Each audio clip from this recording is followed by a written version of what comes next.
How do you know the will of heaven is truly the will of heaven and not the desires of humanity, or vice versa? Only those with wisdom can see the difference. Sages are sometimes called great teachers. This is because they do not denigrate their needs, they are not proud of their fortune, and they do not scheme and plan for success. They may make mistakes, but are not burdened by guilt. They can be successful, but they feel no need to brag about it. Never separated from the way, they can climb peaks without fearing the height, enter water without getting wet, and walk through fire without being burned. They sleep without dreams and wake without being burdened by cares. They eat without craving, their breath originates deep within the belly, and they speak without pretense. In comparison, petty people breathe from the throat, their desires are deep, and their understanding of heaven is shallow. As a result, their words come out garbled, their speech is forced, and they spit out diatribes as if they are throwing up. Sages do not understand what it means to love life and hate death. They come into the world without fanfare and leave without fussing. They come briskly without baggage and leave briskly without being encumbered. Although they do not forget where they came from, they do not think much of finding out where they will go after life. They received something good when they came into the world, and they delight in it.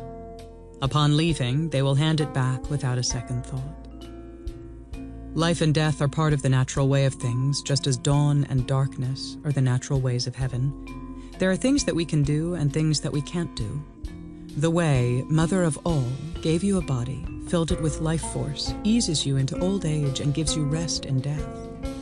What else can you ask for? Think well of your birth, your health, your aging, and your death. Birth and death, youth and old age, beginning and end. Delight in all of them. The sage is not concerned with what is and what is not. Her face is serene and her forehead is wide. She can be chilly like an autumn wind and soft and warm like a spring breeze.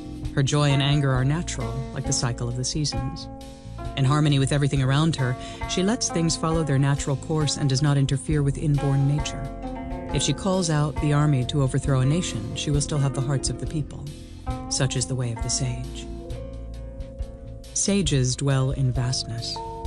Their bearing is dignified, their view is lofty.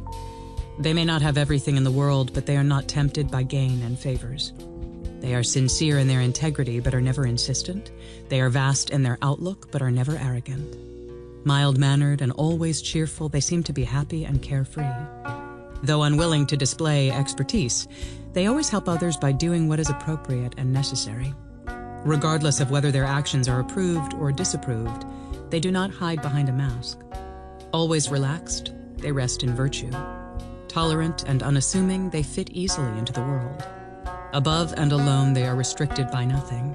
They know when to withdraw and when to engage. For them, punishment and reward are like clothing worn on appropriate occasions. Rites and rituals are simply wings that take them to the vastness of the sky. Their wisdom comes from timeliness, their virtues from what is reasonable. Because they wear reward and punishment as garments, they can shed them easily and be compassionate and forgiving. Because they fly on the wings of rites and rituals into vastness, they can get along with the world perfectly. Because they see wisdom as that which is appropriate, they never stop doing what is meant to be done. Because they see virtue as something reasonable, they are able to plant their feet firmly on the ground while walking leisurely up the hill. Yet for all this, people see them as just like any other individuals, having to work hard to get to where they are.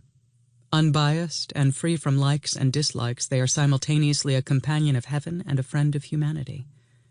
When humanity and heaven do not fight each other, sages become a natural part of society.